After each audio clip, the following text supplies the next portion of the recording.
warahmatullahi wabarakatuh. Bismillah, alhamdulillah, asyhadu an la ilaha illallah wahdahu la syarikalah wa asyhadu anna Muhammadan abduhu wa rasuluh la nabiyya ba'da. Sallallahu alaihi wa ala alihi wa ashabihi wa man tabi'akum bi ihsanin ila yaumiddin wa salamat tasliman katsira. Ya ayyuhalladzina amanu ittaqullaha haqqa tuqatih wa la tamutunna illa wa antum muslimun. Ya ayyuhan nas ittaqu rabbakumul ladzi khalaqakum min nafsin wahidah wa khalaqa minha zawjaha wa bassa minhuma rijalan katsiran wa nisaa'a wa taqulu haladzi tasaaluna bihi wal arham innallaha kana 'alaikum raqiban. Ya ayyuhalladzina amanu ittaqullaha wa qulu qawlan sadida yuslih lakum a'malakum wa yaghfir lakum dzunubakum wa may yuti'illah wa rasulahu faqad faza fawzan 'azima. Amma ba'd. Alhamdulillah, bersyukur kita pada Allah Rabbuna wa ta'ala yang tak pernah henti memberikan kita nikmat. Yang utama nikmat iman, nikmat kesehatan, nikmat waktu, dan nikmat ketika kita masih diperbolehkan beribadah, diberi kesempatan beramal soleh. Semoga apa yang kita lakukan ini dicatat oleh Allah sebagai amalan yang sholihah, maqbulah wa mutaqabbalah. Amin. Salam dan salawat tercurahkan pada junjungan kita Nabi Muhammad sallallahu alaihi wasallam, yang karenanya Allah Rabbuna wa ta'ala meminta kita untuk mencontoh, meniru beliau, mengikuti beliau, agar kita mencapai derajat hamba yang muttaqin, husnul khatimah, dan ahlul jannah. Saya Bangun Samudra mengucapkan kepada segenap pengurus dan takmir Masjid Ulil Albab dan jamaah, taqabbalallahu minna wa minkum. Cek medhi tinjab taqabbal ya karim gak gelem. Taqabbalallahu minna wa minkum. Masya Allah, jawab ngono yang angeleran. Saudara-saudaraku, alhamdulillah kita bertemu kembali. Terakhir sampai halaman berapa? Nah, sampai halaman berapa kita terakhir? Hah? Gak ada yang nyatat. Saya nggak tahu loh. Ini 8 masjid. Jadi saya nggak tahu yang ini halaman berapa, yang sana halaman berapa. Akidah Wasitiyah ini dibahas di 8 masjid. Gresik 1, Sidoarjo 2, sisanya 5 di Surabaya. Nggak ada yang tahu halaman berapa kita yang di masjid ini. Hah?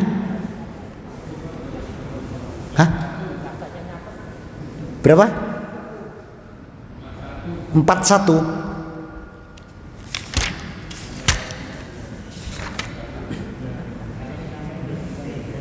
Qul huwallahu ahad. Iya. Sudah berarti. Nah. Allahu samad. Lam yalid wa lam yulad. Sudah semua. Walam yakul lahu kufuwan ahad. Sudah juga. Oh, berarti Al-Ikhlas habis. Wa ma safa bihi nafsahu fil adima ayati wa kitabullah. Belum. Demikian pula Allah mensifatkan dalamnya ayat-ayat yang paling agung dalam kitabullah, fi kitabullah. Maksud pernyataan Allah Rabbuna wa ta'ala yang dikumpulkan oleh para salaf. Salaf itu pendahulu ya, bukan kaum salafi. Salaf itu pendahulu, dan salaf itu ada 5. Rasulullah Muhammad SAW, kemudian Abu Bakar As-Siddiq, kemudian Umar Ibn Al-Khattab, kemudian Utsman bin Ali, kemudian 5 ini namanya salaf. Setelah beliau khalaf. Setelah itu tabi'in, tabi'ahum tabi'ina. Terakhir ulama. Nah sekarang negeri ini jarang ulama, yang banyak ubaru ya. Susah aneh soalnya ya, ubaru ya. Jadi nggak ada ulama tapi ubaru. Bisa sejak ngomong itu gales ceramah nanti ya. Nah saudara-saudara, ketika Rabbuna wa ta'ala mengatakan bahwa wa ma wasafa bihi nafsahu fil azimi ayati fi kitabullah. Sungguh Allah memberikan sifat-sifat dirinya di dalam ayat-ayat yang sudah Allah tulis dan tersusun rapi di dalam Al-Quran.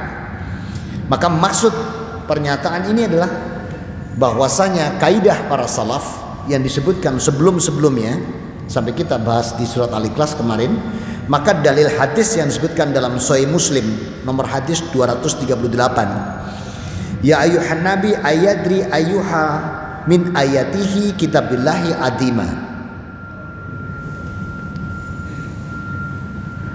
Sampai-sampai dalam hadis itu dikatakan, wahai baik, tahukah kamu ayat yang paling agung dalam kitabullah? Maka ayat yang paling agung, buka Al-Quran semua, Al-Baqarah 255. Ini ayat paling agung, Al-Baqarah 255. Ya, Al-Baqarah 255 itu ayat paling agung. Allahu la ilaha illa huwal hayyul qayyum. Artinya bacakan. Siapa yang ketemu bacakan artinya. Allah tidak ada Tuhan yang berhak disembah melainkan Dia yang hidup kekal lagi terus mengurus makhluknya. Nah, ini ayat paling agung. Jadi ayat paling agung adalah ketika Allah Rabbuna wa ta'ala tidak pernah berhenti mengurus makhluknya. Ini ayat paling agung. Makanya kenapa sedikit-sedikit ayat kursi jadi andalan ya. Begitu dapat kursi lupa ayat ya. Kalau waktu masih jadi kontestan, wah ayat kursi rame ya. Pengajian dimakmurkan. Setelah dapat kursi lupa ayat. Maka Rasulullah Muhammad SAW bersabda, liyahnika lil alaman ayati mundi. Rasul mengatakan yang demikian itu agar ilmu mudah diterima. Jadi kenapa Allah meletakkan ayat yang paling mulia ini? Agar kita mampu menerima, sehingga manusia menyadari bahwa tidak ada satupun makhluk di muka bumi ini yang tidak dijamin oleh Allah. Sekali lagi, tidak ada satu makhluk pun yang tidak dijamin. Jangankan yang beriman, yang nggak beriman pun, jadi nggak beriman, yang kafir itu dikasih sama Allah. Mari kita lihat, buka Quran halaman 222. Ini ada hari susah ya ada halamannya. Quran halaman 222 sebelah kiri atas, berarti ketemu surat 11 ayat 6. Buka. Wa mam min dabatin ila Allahi rizquha wa ya'lamu mustaqarraha wa mustauda'aha kullum fi kitabim mubin. Baca.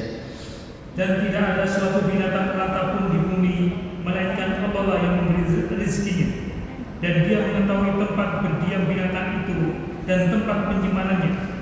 Semuanya tertulis dalam kitab yang nyata, yaitu Lauhul Mahfuz. Itu terjemahan yang paling jelek itu binatang. Yang bagus tuh yang benar. Itu yang terjemahan Kemenak. Kalau yang benar itu tidak satupun makhluk di muka bumi. Siapa yang terjemahnya itu? Coba angkat tangan. Yang diterjemahnya tertulis tidak satupun makhluk di muka bumi ini yang tidak dijamin oleh Allah rezekinya. Yang terjemahnya itu mana? Itu. Jadi makhluk. Yang benar makhluk. Kalian, wa mam min dabatin ila Allahi rizquha. Itu makhluk, bukan binatang, ya. Maka dengan demikian Rabbuna wa ta'ala adalah ayat paling utama adalah Allahu la ilaha illa huwal hayyul qayyum. Bahwa Allah itu senantiasa tetap mengurusi hamba makhluknya. Jadi tidak pernah lengah sedikit pun. Maka itulah bedanya. Allah Rabbuna wa ta'ala itu zat yang tidak tidur. Kalau disambungkan Allahu la ilaha illa huwal hayyu la takhuduhu sinatu wala naum, enggak tidur. Nah, kalau iblis enggak mau tidur. Sebab kalau dia tidur dia rugi. Ruginya di mana? Tidak bisa menyesatkan manusia. Tapi kalau kita ketiduran, makanya kebobolan terus kita ini ya, bolak-balik ketiduran. Nah, itulah bedanya. Beliau mengabarkan dalam hadis yang sahih ini bahwa ayat kursi merupakan ayat yang paling agung dalam kitabullah karena terdapat cabang keimanan. Jadi Rasulullah Muhammad SAW menegaskan kenapa ayat Allahu la ilaha illa huwal hayyul qayyum itu karena memiliki cabang keimanan. Kemudian Rasul Muhammad SAW mengatakan keimanan paling tinggi dan paling besar karena semua perkara terhimpun dalam ayat ini. Semua perkara terhimpun dalam ayat ini.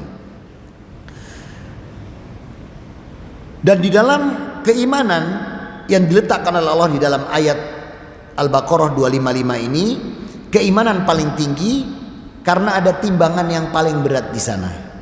Maka karena Al-Quran sebuah ayat yang kandungannya seperti apa yang terkandung dalam ayat kursi, maka disinilah sifat keagungan Allah ditampakkan.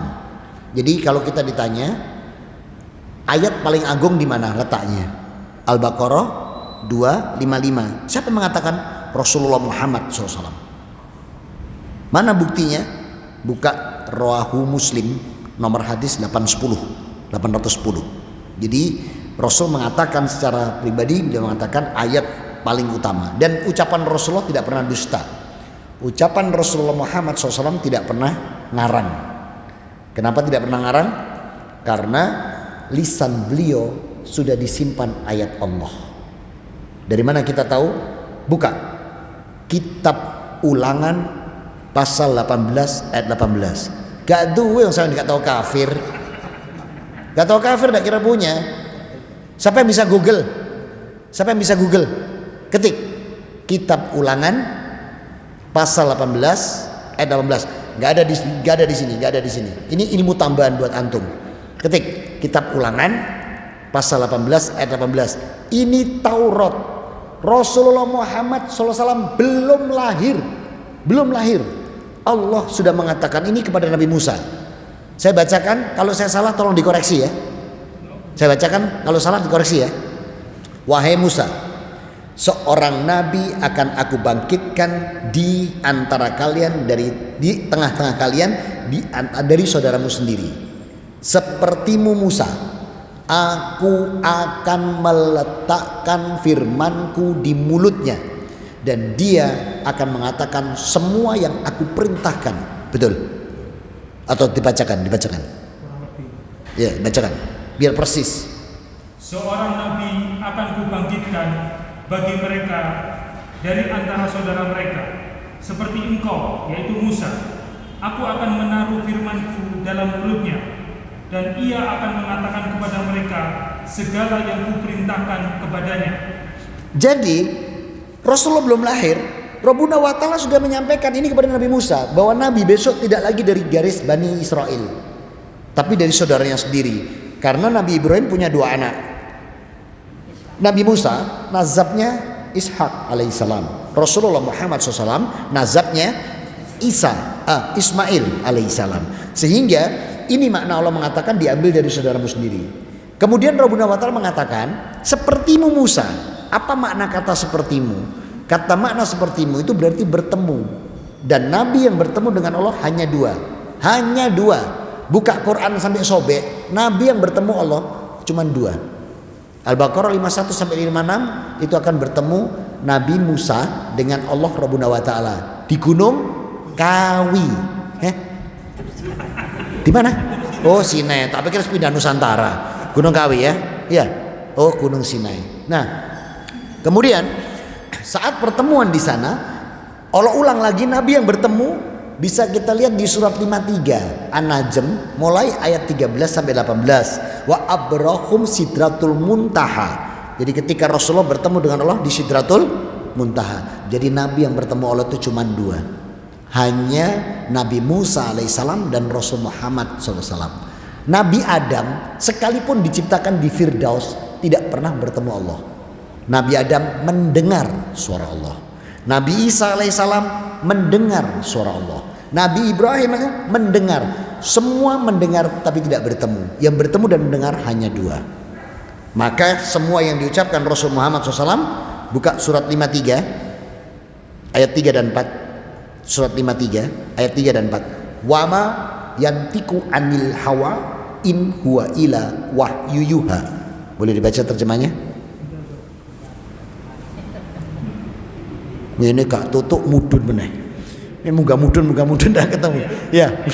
Surat 53 ayat 3 dan 4. Ya, baca terjemahnya. Wa ma yantiqu anil hawa in huwa ila wahyuyuha. Dan tiada yang diucapkannya itu yaitu Al-Quran menurut kemauan atau hawa nafsunya. Ucapannya itu tiada lain hanyalah wahyu yang diwahyukan kepadanya. Tuh. Jadi firman Allah kepada Nabi Musa diulang Allah di surat 53 An-Najm. Jadi Rasul Muhammad SAW itu benar-benar pilihan. Maka ketika Rasul mengatakan ayat paling mulia itu juga milik Allah, firman Allah. Dan Allah mengatakan ayat paling mulia adalah Allahu la ilaha illa huwal hayyul qayyum. Maka kenapa ayat ini begitu dahsyatnya? Bahkan makhluk astral bangsane genderuwo, wewe gombel apa mana? Itu kalau sudah dapat ayat-ayat seperti ini itu benar-benar terbakar, ya. Karena ini ayat paling mulia. Apalagi kalau itu dilanjutkan, Allahu la ilaha illa huwal hayyul qayyum, la takhudu sinatu wala naum, lahu ma fis samawati wa fil ard, man dalladzi yasfa'u indahu ila bi'izni. Jadi sampai syafaat itu enggak akan pernah diberikan bi'izni, tanpa izin Allah. Jadi kenapa ayat ini dikatakan mulia? Karena semua keagungan Allah, semua cabang keimanan, semua perkara ada di satu ayat ini. Maka Allahu la ilaha illa huwal hayyul qayyum, la taqudu sinatu wala naum. Allah tidak ada Tuhan yang berhak disembah, Dia yang hidup kekal menerus mengurus dan tidak kantuk dan tidak pula tidur. Maka ayat mulia ini ada kata al-hayyu. Nah, al-hayyu ini sifat hidup. Jadi dalam nama Al-Hayyu terdapat sifat Allah yang lainnya. Kemudian nama tersebut adalah dasarnya ketika Allah mengatakan Allahu la ilaha illa huwal hayyul qayyum. Maka inilah paling agung. Sehingga di dalam semua sifat yang lain yang tidak dimiliki makhluk manapun, hanya Allah yang tidak pernah tidur dan tidak pernah kantuk. Kalau lainnya masih ngantuk, Pak. Masih ngantuk. Dan manusia ini punya satu keistimewaan. Walaupun kita itu ditidurkan Allah, tapi ada satu indera yang enggak ditidurkan. Mana itu? Telinga. Lainnya tidur, Pak. Telinga tok enggak ditidurkan. Enggak percaya? Kalau ada temannya tidur, jupo tutup panci belirik. Tahu tutup panci belirik sing gede. Wis. Nek ana kanca turu, coba uncalno, Pak. Tangi ndak, Pak? Tangi. Tapi adane ulil albab gak kerungu. Nah, kalau sudah itu sudah lain lagi ceritanya. Itu sudah masuk akidah keimanan kalau sudah begitu ya. Tapi indera yang nggak tidur itu satu, telinga. Ya, jadi kita masih diberi satu sama Allah keistimewaan. Kalau kita tidur, satu indera yang masih tetap dihidupkan Allah. Apa itu? Telinga, indera pendengaran. Ya, jupuk panci belirik, uncalno, tangi deh. Tapi ada nulil albab, gak krungu berlas. Jam 8:30 lah kayak tangi. Maka al-hayyu dan al-qayyum ada pokok makna sifat. Nih, Rasul mengatakan Al-Ibnu Qayyim rahimahullah meriwayatkan sabda Rasul Muhammad SAW dalam kitabnya yakni Sahih Muslim, ini di nomor 209. Maka ada kata wallahu hayyatu wa kulluha, dan dia memiliki sifat yang sempurna semuanya. Walil mamati wa alaihi mina sultani, dan dia berkuasa dan tidak ada yang menandingi. Jadi ayat ini sangat luar biasa sampai Rasul mengatakan seperti itu. Wa milla man la yahdahu min imani, dan oleh karena itu dia memiliki sifat-sifat keimanan yang tinggi. Maka kita hamba-hamba Allah ini wajib mengimani Allah adalah zat yang paling mulia, zat yang paling tinggi, yang paling sempurna dan benar-benar mengurus kita. Allah tidak menjadikan manusia dan makhluknya itu permainan, bukan. Tapi Allah menginginkan kita diciptakan untuk mencapai keselamatan, untuk pulang kembali kepada Allah. Kita itu diciptakan, di mana kita diambil? Ruh kita diambil dari mana? Halo, bisa bicara dengan salah sambung. Ruh kita diambil di mana? Halo, ruh kita itu loh diambil dari mana? Buka surat 7 172 biar kita tahu. Ruh kita diambil dari mana? Dari surga.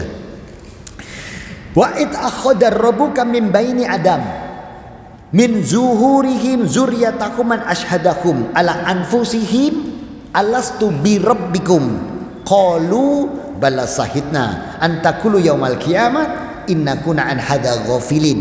Boleh dibaca terjemahnya? Ya, surat 7 172 terjemahnya. Dan ingatlah ketika Rabbmu mengeluarkan keturunan anak-anak Adam dari sulbi mereka, dan Allah mengambil kesaksian terhadap jiwa mereka seraya berfirman, bukankah aku ini Rabbmu? Mereka menjawab, betul, engkau Rabb kami. Kami menjadi saksi. Kami lakukan yang demikian itu agar di hari kiamat kamu tidak mengatakan, sesungguhnya kami, yaitu Bani Adam, adalah orang-orang yang lengah terhadap ini, yaitu keesaan rohnya. Tuh, jadi ternyata roh kita tuh diambil dari Firdaus, dari surga, baru dikirim ke rahim ibu kita masing-masing. Sebelum dikirim ke rahim ibu kita tuh digenggam sama Allah ruh ini. Terus Allah mengatakan, alastu bi rabbikum. Roh, bener gak ini aku ini Allah Rabbmu? Terus kita itu jawab, bala sahidna, kami bersaksi Allah, engkau Rabb kami, tidak ada yang lain. Nah sekarang pertanyaan saya, siapa yang ingat ketika digenggam Allah? Tolong angkat tangan. Saya juga lali blas. Maka bersyukurlah yang dikirim di rahim wanita-wanita muslimah. Saya dulu Pak dikirim rahim wanita kafir awalnya saya. Untung bisa balik Islam gitu. Lo bakal nyenyek tun ya. Nah saudara-saudara, maka dari sini kita jadi tahu bahwa keagungan keesaan Allah itu sejak awal kita sudah diberikan. Kita sudah diberi. Maka tidak bisa mengelak kita. Nanti ketika kita mau lahir di zaman siapa, di tahun mana, di masa siapa, disiapkan Allah, dijaga. Maka kalimat Allah wal hayyul qayyum, bahwa Allah itu menjaga dan mengurus hambanya betul-betul, itu tidak kita dibiarkan. Begitu dikirim ke dunia roh ini tidak dibiarkan. Kita tetap disiapkan para nabinya, kita tetap disiapkan kitab-kitabnya, dan semua itu tauhid. Tidak ada yang tidak tauhid. Maka ketika Rasul Muhammad SAW mengatakan, ya'lamu ma baina aidihim wa ma khalfahum wa la yuhituna bi syai'in min ilmihi illa bima syaa'. Allah mengetahui apa yang di hadapan mereka, di belakang mereka, dan mereka tidak mengetahui apa ilmu dari Allah melainkan yang dikehendakinya.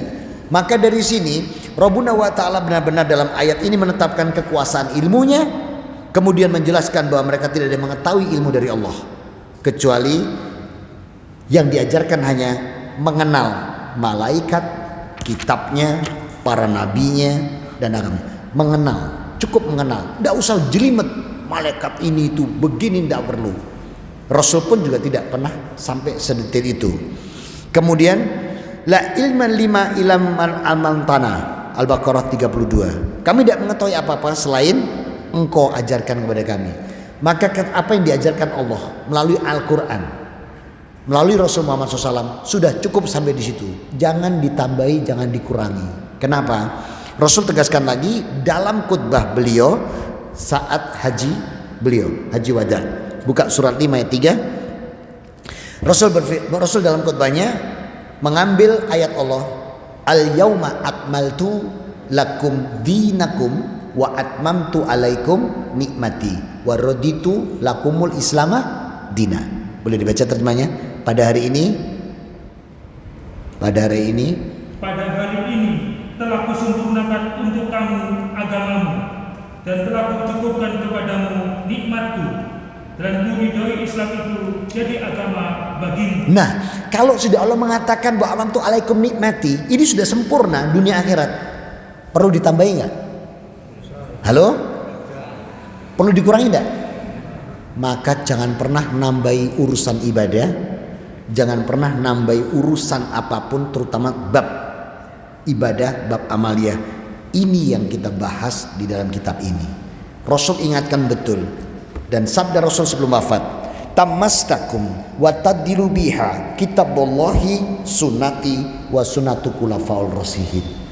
Ya, ini dari kitab Bukhari 6584. Rasul bersabda tegas, apa? Selamat kalian dunia akhirat manakala kalian mengikuti Quran, sunnahku sampai dengan khulafaul rasyidin. Di luar itu Rasul mulai mengkhawatirkan terjadi tambahan-tambahan. Apalagi era sekarang, ulama-ulama diganti ubaru. Dan negeri ini sekarang banyak ubaru. Gaya anyar-anyar kabeh, fatwa baru-baru semua ya. Maka jaga baik-baik ini agar apa? Agar kita coba yang Allah inginkan itu seperti apa pada diri kita. Buka surah 24 ayat 51. Wa qala lil mu'minina idza du'u ilallahi wa rusuli liyahkuma bainahum ayaqulu sami'na wa ata'na wa ulaika humul muflihun. Baca. Sesungguhnya jawaban orang-orang mukmin bila mereka dipanggil kepada Allah dan Rasul-Nya agar Rasul menghukum atau mengadili di antara mereka, ia mengucapkan, kami mendengar dan kami patuh, dan mereka itulah orang-orang yang beruntung. Ini loh.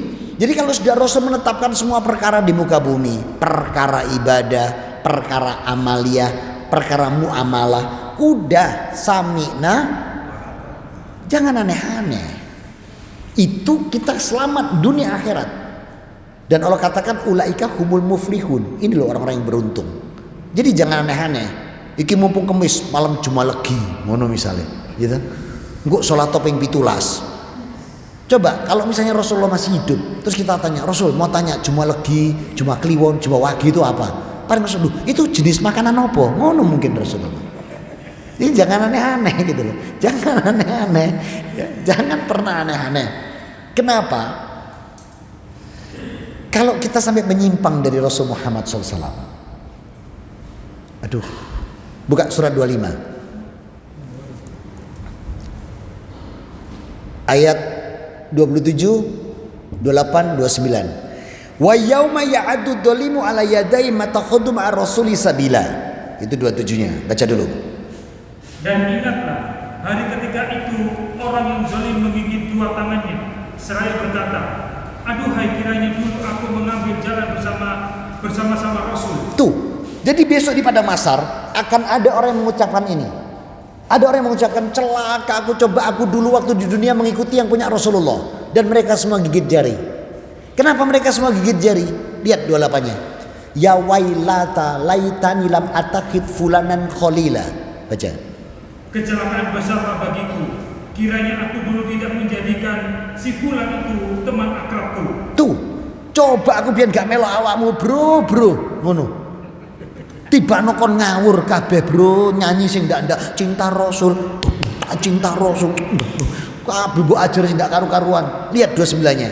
Laqad adolani anid dikri ba'da ij'ani wa kanal insan qaitan saitanu li insani khadula. Baca. Sesungguhnya dia telah menyesatkan aku dari Al-Quran ketika Al-Quran itu telah datang kepadaku. Dan adalah syaitan itu tidak mau menolong manusia. Mau kita besok mengucapkan itu? Mau? Nah, kalau tidak mau tidak usah aneh-aneh, ikuti Rasulullah. Dan mengikuti Rasulullah itu perintah Allah. Buka Al-Quran surat 33:21. Laqad kana lakum fi Rasulillahi uswatun hasanah liman kana yarjullaha wal yawmal akhir wa dzakirallaha katsira. Baca. Sesungguhnya telah ada pada diri Rasulullah itu suri teladan yang baik bagimu, yaitu bagi orang yang mengharap rahmat Allah dan kedatangan hari kiamat, dan dia banyak menyebut Allah. Tuh. Jadi itu perintah Allah. Ada contoh terbaik cuman di Rasulullah Muhammad. Dan Allah katakan liman kana yarjullaha wal yaumal akhir. Bagi mereka yang mengharapkan rahmat Allah dan yang mengimani hari akhir. Sekarang saya tanya, tolong angkat tangan. Yang tidak mengharap rahmat Allah, tolong angkat tangan. Oh, semua mengharap. Ya tidak mengimani akhirat, angkat tangan. Loh, semua nggak ada yang angkat tangan. Berarti jenengan ini semua mengharap rahmat Allah dan mengimani akhirat, betul? Lah kok gak nyontoh Rasul? Padahal kalimat Allah tegas, liman kana yarjullaha wal yawmal akhirat. Maka siapa yang mengharapkan rahmat Allah, siapa yang mengimani akhirat, contoh Rasulmu. Kenapa? Nih saya ambilkan Sahih Bukhari 1779. Perawi Abu Sa'id Al-Khudri radhiyallahu an. Sahabat datang ke Rasulullah. Ya Rasulullah, akhbirni amaltuhu yadkhulul jannah. Rasul, tunjukkan kami amal. Kalau amal ini kami lakukan, kami masuk surga. Qol, apa jawab Rasul? La yattakhidil jannata min kulli amal. Tidak bisa kamu masuk surga dengan amalmu. Illa ridallahu ma maflahu minkum. Masuk surga itu cuma hanya karena rahmat dan ampunan Allah. Tanpa rahmat dan ampunan Allah nggak bisa kita masuk surga. Protes sahabat, ya Rasulullah, mahada bi kulli amal. Amal kami dikemanakan nanti? Lihat jawaban Rasulullah. Kullu amalan ibnu Adam hasana ila darajatil lil jannah. Amal kalian nanti menentukan kapling surga. Maka kualitas sahadat kita menentukan kita di Firdauskah, di Darussalamkah, di Naimkah, di Aden. Itu tergantung kualitas sahadat. Tergantung kualitas sholat kita baik fardu maupun sunnah. Tergantung infak sedekah kita. Makanya kalau ada kotak infak lewat, apa yang kita lakukan? Pura-pura tidur, cek dilompati, ya. Itu tergantung, itu semua kualitas surga kita. Makanya Rasul mengajarkan kita bab kotak infak nih. Apa kata Rasul? Khairu amalan yadayhi yumna ina yusra. Maka yang terbaik kananmu ini tutup dengan yang kiri. Hadis ini. Amalun yadayhi yumna ila yusra. Yang terbaik di kananmu ini tutup. Hadis ini baru masukkan. Tapi orang sekarang ditutup bukan karena hadis. Sebabnya dibuka 2.000. Padahal Rasul itu yang terbaik ditutupi. Sekarang ditutup karena yang dibuka 2.000. Tapi nek saya ketemu 100 tak milih seneni. Mas, kotakmu kurang gede. Lan gak ketok mlebu cek ketok nek 100. Mudah-mudahan kita ada yang seperti itu supaya kita dapat firdaus, supaya kita dapat aden. Dan bagaimana cara infak, zakat, sedekah diajarkan Allah. Maka betapa kelirunya orang, semua suruh nyerahkan ke depan. Mas, dompetnya taruh depan, isinya taruh semua, HP semua serahkan, nanti ditukar Allah. Ngawur itu, ngawur. Allah nggak ngajar itu. Ada loh Ustadz yang nyuruh semua taruh di sini, nanti ditukar Allah. Ada nggak? Nah, kalau seperti itu, begitu pulang tanya koncone, numpak apa Mas? Sudah, aku nunut apa? Wis tak kena kabeh. Itu dolim itu. Lalu bagaimana cara infak sedekah yang baik? Buka surat 25 ayat 67. Rabbuna wa ta'ala yang mengajarkan langsung. Ini caranya. Maka Rabbuna wa ta'ala mengatakan apa? Walladzina idza anfaqu lam yusrifu wa lam yaqturu wa kana baina dalika qawama. Baca. Dan orang-orang yang apabila membelanjakan harta, mereka tidak berlebihan dan tidak pula kikir, dan adalah pembelanjaan itu di tengah-tengah antara yang demikian. Nah, itu loh. Ini cara infak sedekah diajari Allah sendiri di surat 2567. Enggak ngawur, apa-apa dikasihkan, rumah dikasihkan, manut cangkruk di pojokan karo ndelongkop ini. Itu bukan zuhud, sodron itu. Jangan kacau. Apa yang Allah ajarkan itu yang dipakai. Apa yang diajarkan Rasulullah itu yang dipakai. Jadi kalau ada yang tengah-tengah, maka contoh, buka dompetnya, dibuka. Ada 100.000 satu lembar. Ada 50.000 satu lembar. Ada 20.000 satu lembar, 10.000 satu lembar, 5.000 satu lembar. Kotak infak lewat, yang mana yang dimasukkan? 5.000 ngare-are kok. Yang tengah. Jadi yang mana? 20. Ada yang protes, gak boleh 100 Ustaz. Gak apa-apa, tapi jangan ngomel. Masukkan 100, keluar sampai depan. Lu bakule liwat, berarti lu kata albab ulil albab. Percuma juga seperti itu. Mending 5.000 tapi ikhlas gitu. Maka Allah ngajarkan kita tuh nggak ada Islam ini yang memberatkan, nggak ada. Maka Allah katakan agama ini yuridullahu bikumul yusr wala yuridu bikumul usr. Agama ini kemudahan bukan kesulitan. Jangan ngawur. Semua sarukan sampai HP serahkan nanti ditukar Allah. Ngawur itu. Tidak ada ajaran dari Rasul Muhammad dari Allah Subhanahu wa taala. Ya. Nah, inilah makna daripada alladzina yunfikuna fis sarai wad dara dalam Ali Imran 133 dan 134. Jadi kalau infak sedekah itu baik lapang maupun sempit, tinggal dicari tengahnya. Ketika kita sempit tengahnya di mana? Ketika kita lapang tengah itu. Jadi bukan ngawur. Semua dikasihkan sampai mobil, sampai sepeda. Terus dia ndelongok ning ngene pojokan Manyar Kartika, Delahob. Itu sodron itu. Enggak ada ajaran Islam seperti itu. Jadi jangan aneh-aneh gitu loh. Nah, maka Allah mengetahui bahwa apa yang disampaikan dalam ayat tersebut di Al-Baqarah 255, maka wasi'a kursiyuhus samawati wal arda wala yahudduhu hifdzuhuma. Kursi Allah meliputi langit dan bumi. Coba bayangin. Ayat ini mulia sekali, ayat kursi ini, dan Rasul sendiri mengatakan dalam Sahih Muslim 810 tadi, karena ars Allah ini meliputi langit dan bumi, ya. Dan kita nggak usah bayangkan kursi ini Allah kaya opo yo, wong sing ukiran Jeporo ya api eran, nggak usah bayangkan aneh-aneh. Sudah cukup kita mengerti Allah bersemayam, ya. Istawa bahasanya, istawa itu bersemayam, sumastawa bersemayam, sudah. Dan itu meliputi langit dan bumi. Artinya apa? Keagungan Allah sangat luar biasa, betul-betul mengayomi semua makhluk ciptaannya.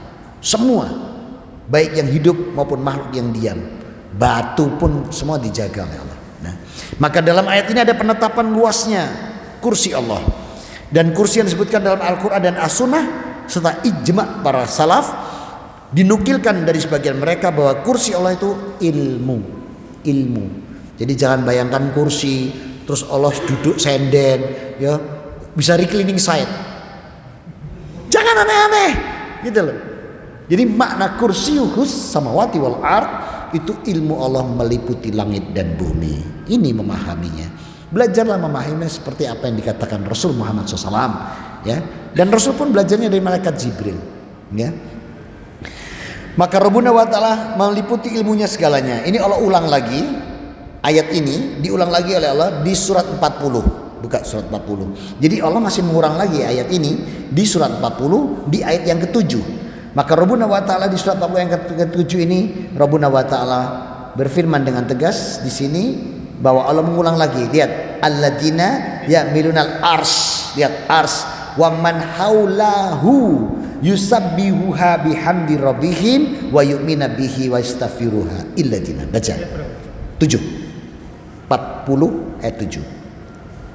Malaikat-malaikat yang memikul ars dan malaikat yang berada di sekelilingnya bertasbih memuji Rabb-Nya, dan mereka beriman kepadanya serta memintakan ampun bagi orang-orang yang beriman seraya mengucapkan, ya Rabb kami, rahmat dan ilmu Engkau meliputi segala sesuatu, maka berilah ampunan kepada orang-orang yang bertaubat dan mengikuti jalan Engkau, dan peliharalah mereka dari siksaan neraka yang menyala-nyala. Tuh, jadi Al-Baqarah itu diuraikan lagi oleh Allah di 47 dengan kalimat Rabbana wasi'tu kulla syai'in rahmatan wa ilmu.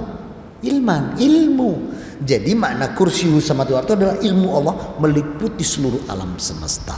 Supaya enggak ngarang-ngarang, iki kursi ini kaya opo yo? Ya, apa ono rodane pakai remote iso nggo dhewe ndak aneh-aneh gitu loh. Jadi kita bisa memahami itu dengan jelas ayat kursi itu, gitu ya. Makanya saking kelirunya cari kursi, baca ayat kursi, dapat kursi lupa ayat.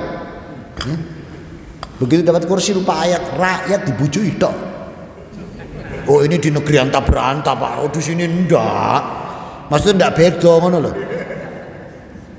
Maka Allah mengetahui dirinya, mengetahui yang telah terjadi dan sebelum yang terjadi. Oleh karena itu kursi maksud di sini adalah ilmu, yakni meliputi langit dan bumi. Dan Allah merasa tidak berat sedikit pun memelihara semuanya. Maka sulit baginya apabila sampai berat atau ini, maka hilanglah bentuk kekuasaan. Maka Allah tunjukkan kekuasaannya. Tidak ada yang berat bagi Allah menjaga semuanya. Sebagian mereka berpendapat bahwa kursi adalah ars. Namun pendapat yang benar adalah mengikuti sabda Rasul Muhammad SAW yang diajarkan oleh malaikat Jibril.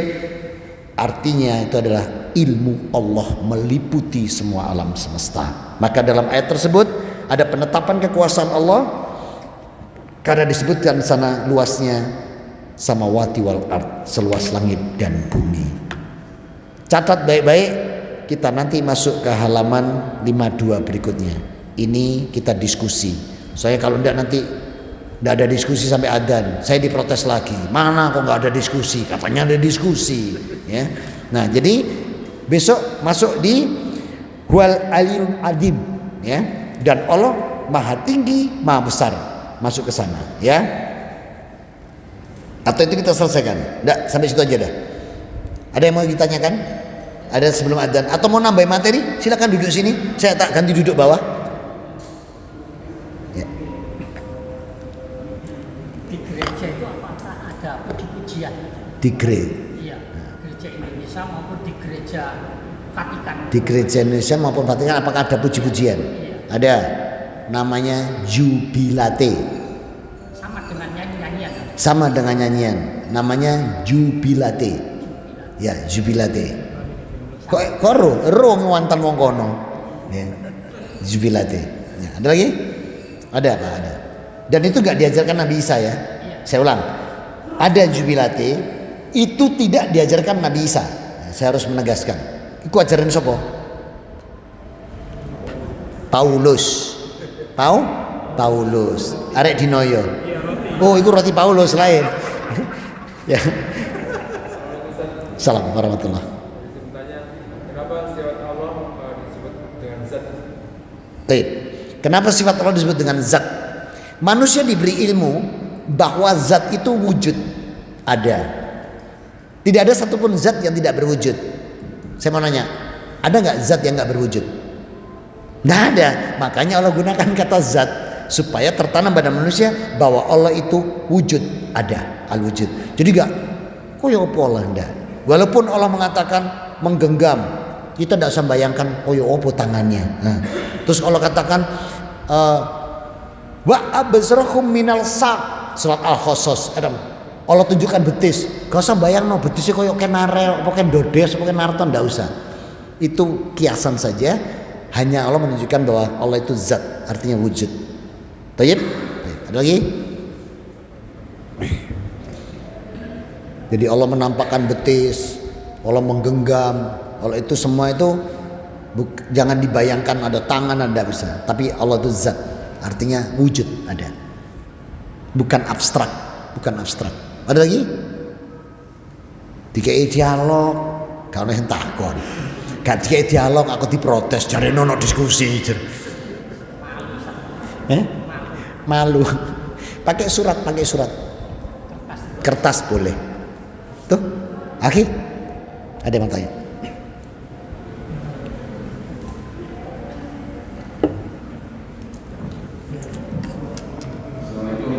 Waalaikumsalam warahmatullahi wabarakatuh. Terima kasih waktunya. Tadi disampaikan sama Ustaz bahwa orang masuk surga bukan karena amalnya, karena rahmat Allah. Iya, belum selesai itu. Terus bener. Terus gimana cara ngerebut rahmat Allah? Iya, Masya Allah, luar biasa. Malaikat kirim melalui beliau, digerakkan hatinya, terus tanya, lah terus ngerebuti rahmat itu kayak apa? Buka Ali Imran 31. Matur nuwun banget. Jazakallahu khair. Buka, hebat pertanyaannya. Ali Imran 31. Nah, sahabat nanya, ya Rasul mahal rahmatullah bimafrulakum. Terus gimana ya Rasul merebut rahmat dan ampunan? Iya, betul tadi.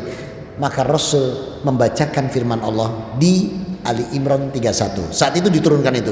Kul in kuntum tuhibunallaha fattabi'uni yuhibbukumullah wa yaghfir lakum dunubakum wallahu ghafurur rahim. Baca. Katakanlah Muhammad, jika kamu benar-benar mencintai Allah, ikutilah aku. Niscaya Allah mengasihi dan mengampuni dosa-dosamu. Nah itu. Jadi untuk mendapatkan rahmat Allah cuman satu. Rasul bilang ikuti aku, berarti itiba, mencontoh, meniru. Nah itu. Jadi siapa yang mencontoh cara ibadah Rasul, cara puasa beliau, cara infak sedekahnya, cara sholatnya, maka Rasul mengatakan sallu kama ra'aitumuni usolli. Sholatlah kamu seperti kamu lihat aku sholat. Maka untuk para akhwat, ibu-ibu, umi, ukhti, kalau takbir seperti Rasul, Takbirnya Rasul cuma 2. Karena Rasul salam yakabaro hadwa mangkibai sini. Satunya lagi kan Rasul salam hadwa adanuhi. Cuman ini takbirnya Rasul. Hanya begini dan begini. Maka perempuan-perempuan nggak usah ngini kemayu. Malaikat lo gak tertarik tak omongi, gitu. Matik ngini barang kemayu, nggak usah. Ikuti Rasul. Begini atau begini. Jadi kalau ada orang begini, biarkan. Ada yang begini, biarkan. Si sama tegur sing ngini gitu. Kayak kita teguran mas-mas, iki sholat itu silat, nggak apa-apa. Ya. Assalamualaikum. Waalaikumsalam warahmatullahi. Bagaimana sikap kita terhadap saudara yang menganggap pakaian syar'i ini seperti teroris? Gak diweti bener. Buka surat 33 ayat 59. Dijawab Allah di situ. Ya. Surat 33 59 ya, baca terjemahnya. Ya ayuhan nabi ya. Hai Nabi, katakanlah kepada istri-istrimu, anak-anak perempuanmu, dan istri-istri orang mukmin, hendaklah mereka mengulurkan jilbabnya ke seluruh tubuh mereka. Yang demikian itu supaya mereka lebih mudah untuk dikenal. Duh, jadi ini perintah Allah, ya, sampaikan dia. Jadi dianggap itu teroris, ini perintah Allah. Cuman ada kebetulan orang pas pakaian begitu aneh-aneh menyimpang, gitu loh. Terus dia ngomong radikal. Radikal itu positif atau negatif? Saya tanya, radikal itu positif atau negatif? Positif radikal itu. Tahu saya artinya radikal? Bukan kubi. Kamus Umum Bahasa Indonesia. Radikal itu orang yang kekuatan akidah dan keimanannya sangat kuat. Itu radikal. Itu sudah dielek saya kira radikal. Gitu. Sopo man sing gawe radikal elek? Para baru.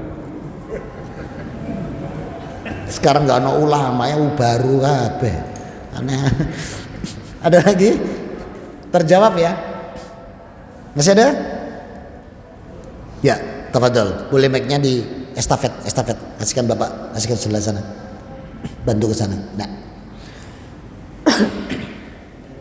Salam warahmatullahi.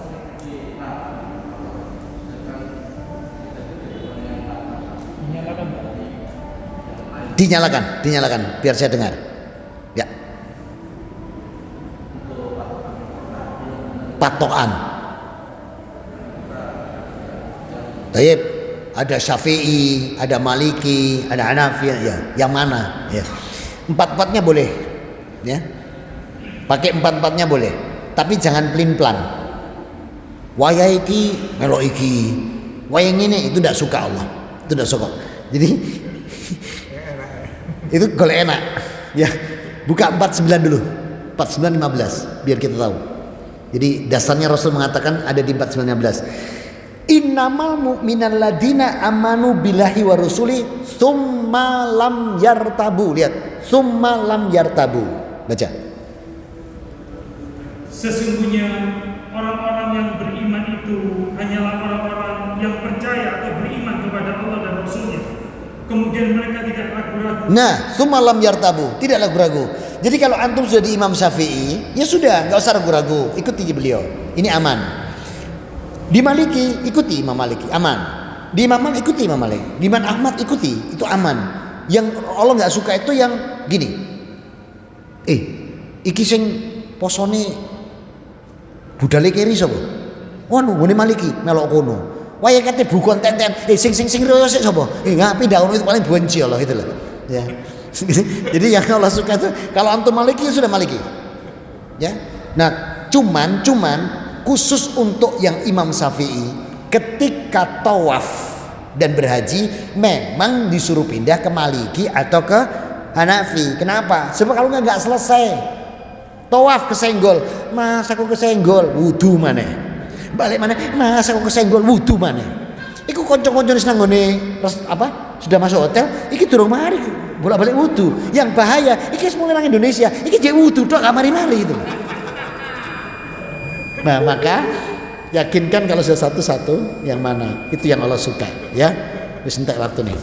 Nantikan pada channel dan gelombang yang sama Selasa pekan ke-3 di maghrib sampai isya di bulan Zulhijjah.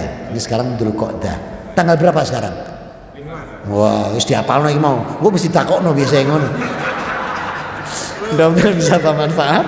Mohon maaf atas kekurangan. Subhanakallahumma wa bihamdika asyhadu alla ilaha illa anta astaghfiruka wa atubu ilaik. Alhamdulillahirabbil alamin wa afu minkum. Wassalamualaikum warahmatullahi wabarakatuh. Saya melanjutkan safar saya ke Sidoarjo. Sampai bertemu.